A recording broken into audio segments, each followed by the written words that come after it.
Welcome back. Time now for our monthly pulse check of the state of M&As in the country. So let's hop on to Deal Street.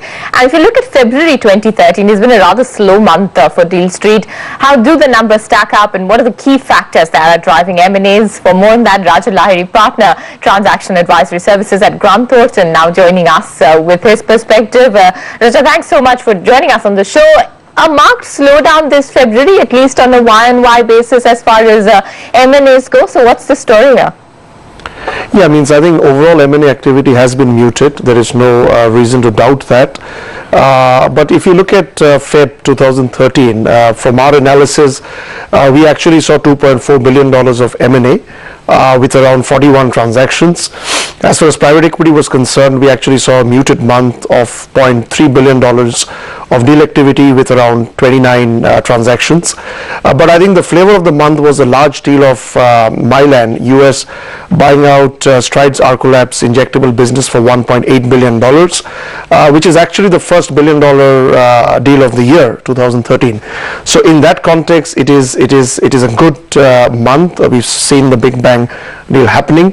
But as I just said earlier, I think the overall inbound activity has remained muted because of the overall growth concerns that we have been talking about, and vice versa, the outbound deal activity also remains subdued.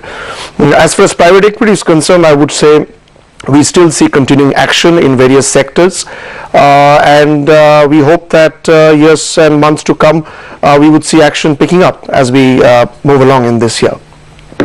Raja, any one big deal that caught your attention, or maybe any sectors that did well for February?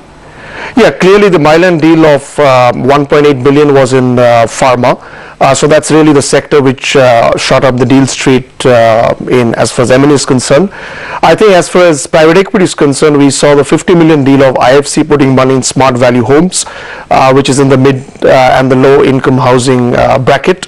The other interesting trend is about banking and financial services. I think that's clearly drawing a lot of attention as far as private equity is concerned in the NBFC and the insurance broking space.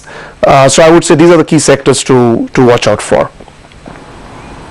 Right, Raja, one last question. The budget, of course, now over, but we heard the finance minister talk about the need for investment in the country. In that kind of atmosphere, what really is your outlook for Deal Street going ahead?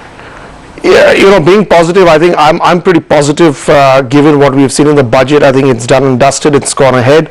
And as a deal maker, I would say, we need to see activity, and I'm pretty bullish that we would see activity going ahead. And we're already seeing some good activity in the outbound space in certain sectors, and clearly sectors like aviation, broadcasting, media, etc.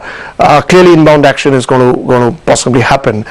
So I remain pretty positive moving ahead as we see the budget.